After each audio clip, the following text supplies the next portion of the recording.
With Spider-Man Far From Home coming out pretty soon, I'm continuing my Spider-Man reviews with Spider-Man 2. But before I go on, here's a little message. Before I go on, don't forget to smash that like button, smash that share button, and if you're new here, smash that subscribe button so you can watch more reviews like this one, and give a little tap to the gray bell icon for notifications on my latest uploads. Back to the review.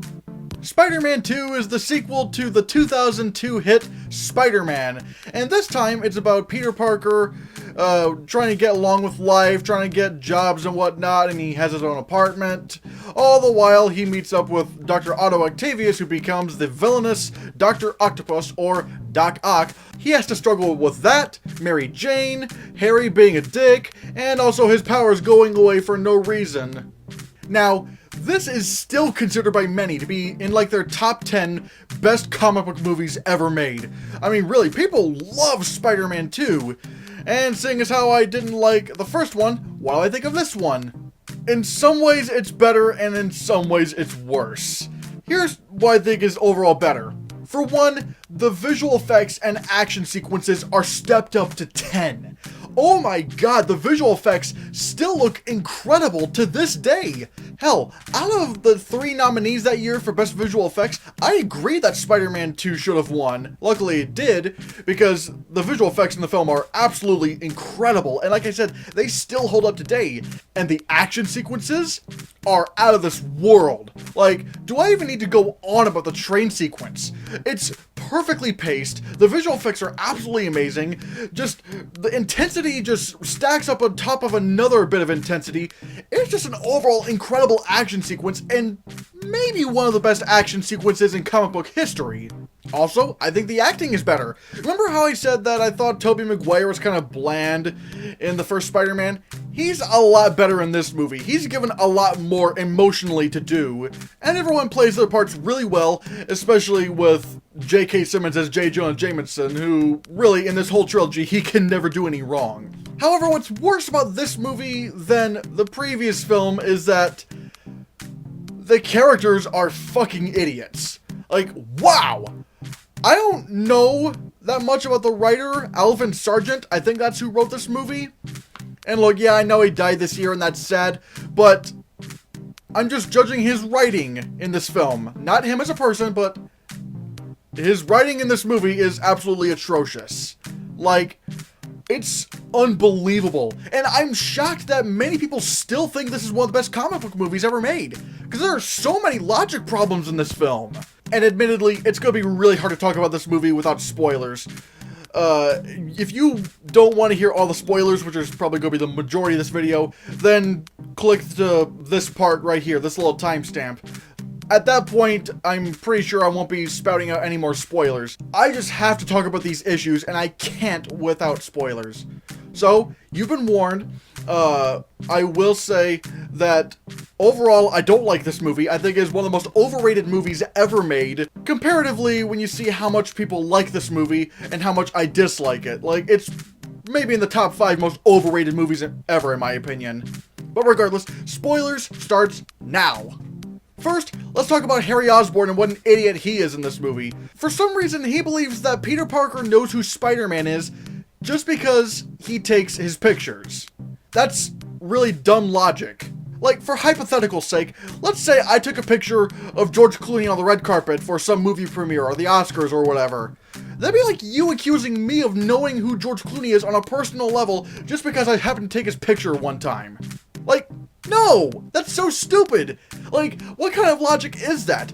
Now, some people would try to say, oh, but it's pretty obvious considering, how good of pictures, Peter Parker gets of Spider-Man. Okay, but then Harry never brings that up. And what's even more stupid is that Peter Parker doesn't try to defend himself. Like, I know this is going to be blasphemy to say, but I'm sorry, The Amazing Spider-Man 2 did this better. In The Amazing Spider-Man 2, Harry accuses Peter of knowing who Spider-Man is, but Peter says, Harry, I just take his pictures. What makes you think I would know who Spider-Man is? And then Harry just goes, these pictures are way too good for you not to know who Spider-Man is. See? Automatically, that was done way better in The Amazing Spider-Man 2 rather than Spider-Man 2, where Harry just believes Peter Parker knows who Spider-Man is just based on the fact that he takes pictures, and Peter Parker doesn't try to rebut that statement, and Harry doesn't try to bring up the fact that the pictures of Spider-Man are too good. Hell, there's even this one scene where, you know, Harry says to Peter, if you knew who Spider-Man was, would you tell me? And then Peter says nothing. I'm like, dude, I'm not saying lie to your friends, but lie to your friends. I'm sorry, but if it's a matter of people's safety and whatnot, at that point, I think it would be okay to lie to your friends for now, okay? Because he doesn't need that kind of stress, you don't need that kind of stress, the people around you don't need that kind of stress right now. He could have just said, yeah, of course I would tell you who Spider-Man is. But no, he doesn't, because Peter Parker's a fucking idiot. Speaking of which, let's talk about Peter Parker more for a second, because even he's the biggest dumbass in this movie, along with the fact that he, for some reason, his powers just go away. Yeah, his powers just go away for no reason, and, like, they try to explain it, like, he tries to go to a doctor, but yet he lies to the doctor. I'm like, dude, it's a doctor. Like, if you're trying to keep your identity a secret, what's the point in going to a doctor? And basically what it comes down to is basically Peter Parker doesn't want to be Spider-Man, he wants to be Peter Parker. So that's why his powers go away. That's stupid. Why would something that's a part of his body just stop functioning just because he wants it to stop functioning? That's not really how organs work. Like, my eyes don't go blind whenever I see a bad movie just because, oh man, I don't want to watch this movie. Boop! Eyes stop working. That's not how it works. And there's nothing in the first Spider-Man movie that remotely even hinted at, you know, this kind of thing happening with the spider powers or whatnot. Like, remember in the first movie when they were talking about, you know, these super genetically enhanced super spiders or whatnot, and talking about what kind of abilities they have?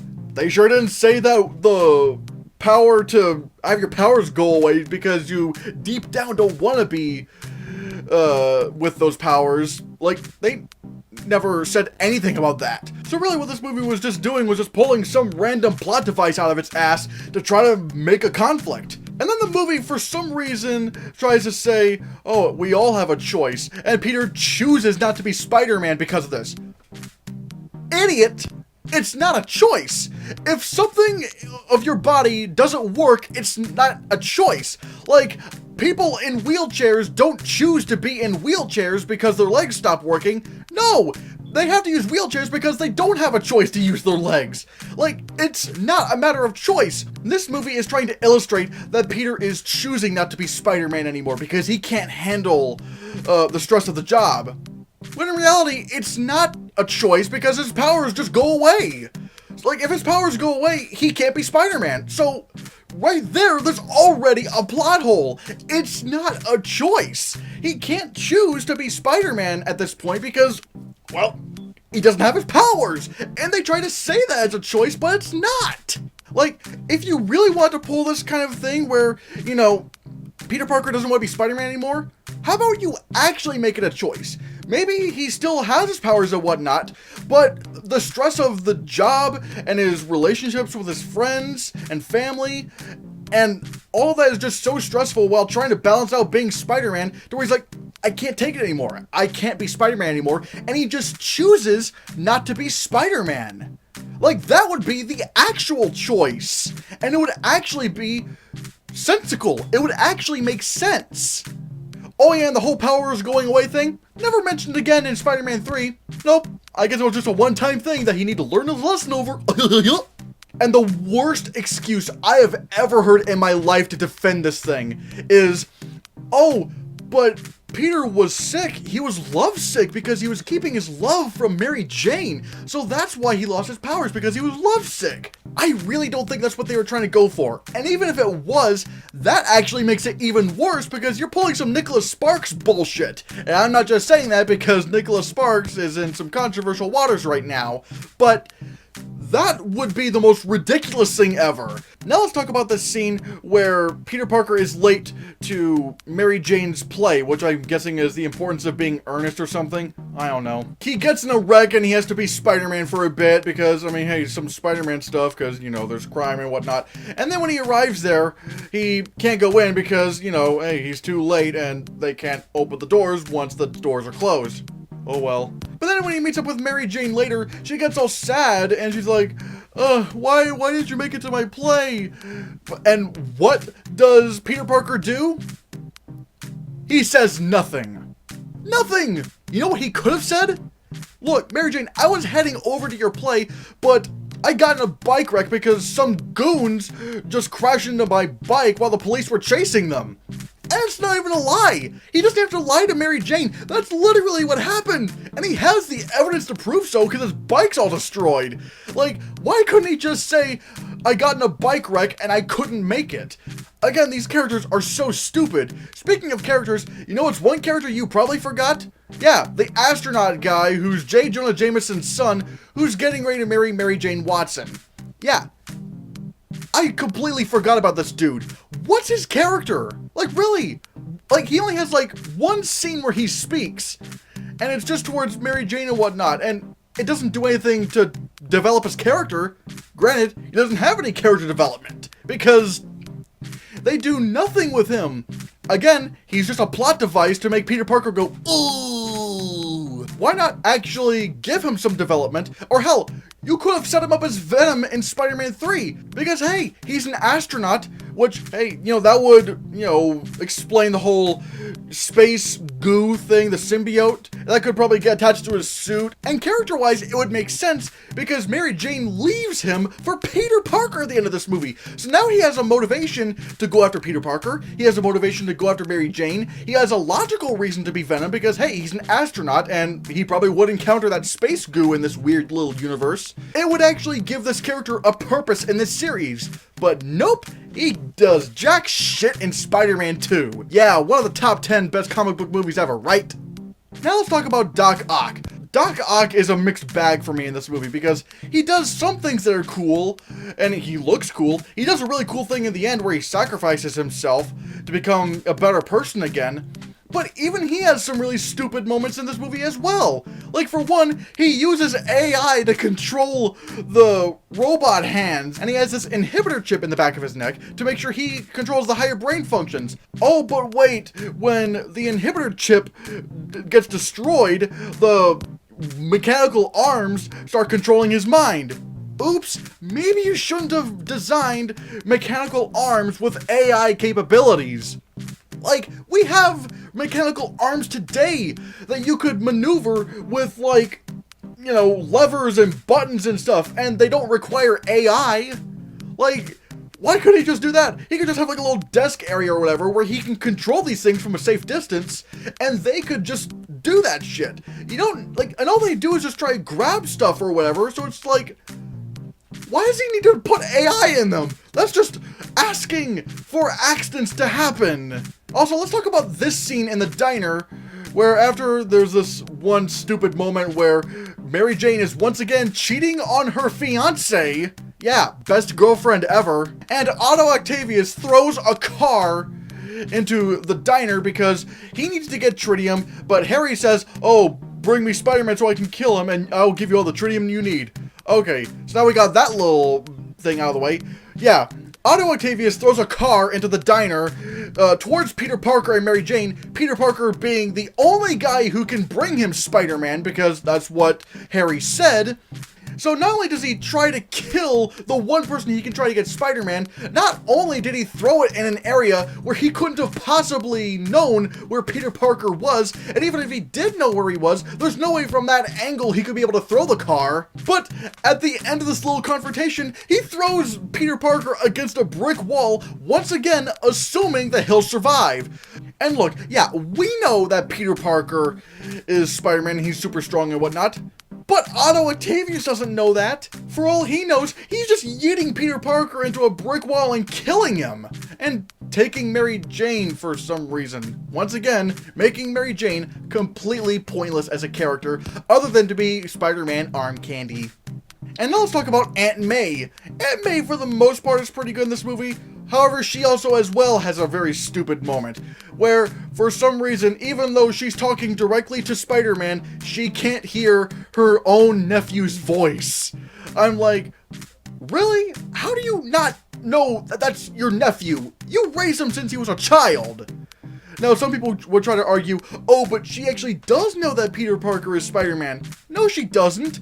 It's hinted at in this movie, but in Spider-Man 3, it's just like, nope, she doesn't know that Peter Parker is Spider-Man. So that's completely out the window. But no, we're left with this stupid moment where she's talking to Spider-Man and doesn't somehow recognize her nephew's voice.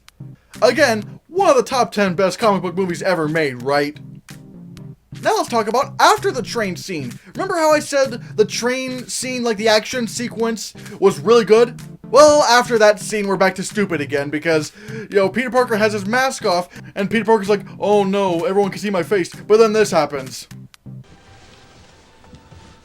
It's all right.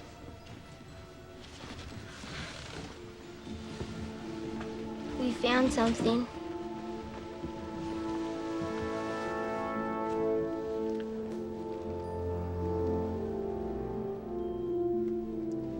We won't tell nobody. That is complete horseshit. We live in a world where people will send death threats to cast members in a Star Wars movie just for being in a Star Wars movie that they didn't like.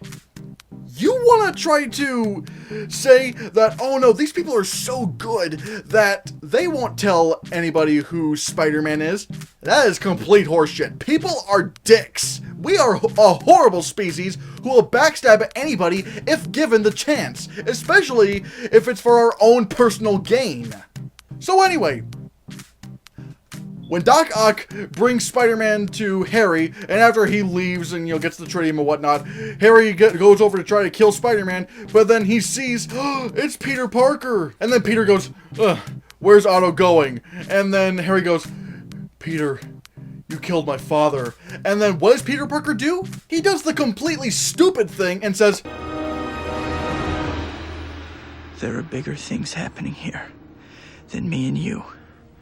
And just leaves. And he doesn't even try to explain the whole situation that happened in Spider-Man 1 until 3 years later in Spider-Man 3, and by that time, Harry Osborn's already the new Goblin. You know what Peter Parker could have said? He could have just said, Harry, I didn't kill your father. Your father was the Green Goblin. He tried to kill me with his glider. I dodged out of the way. He killed himself. But right now we can't talk about this because the girl that we love, Mary Jane Watson, yeah, she's in mortal danger right now, along with the entirety of New York City and possibly the world. So I'm going to save the day and save Mary Jane. But right after I do that, I'm coming back here, and you and me, we're talking about this, okay? Okay.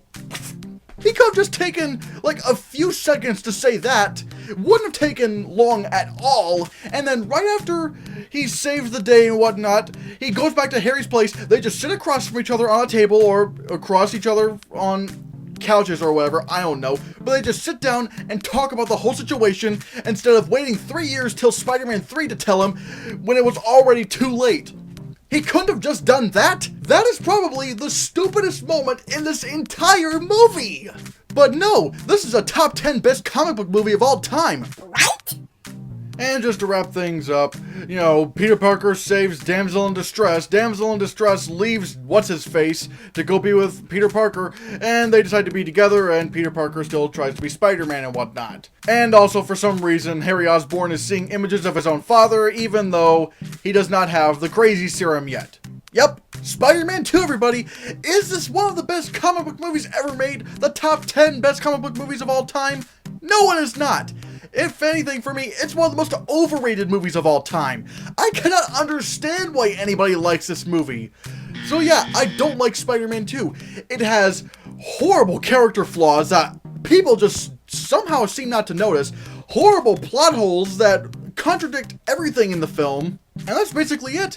I mean, really, it is the script that destroys this movie for me. Nothing makes sense in this movie. This movie just tosses logic out the window in favor of trying to pull at your heartstrings. And obviously, for most people, it worked. But nope, it's not gonna fool me. Ugh! The characters in this are such idiots. So yeah, have you seen Spider-Man 2? Have I somehow destroyed Spider-Man 2 for you? I don't know.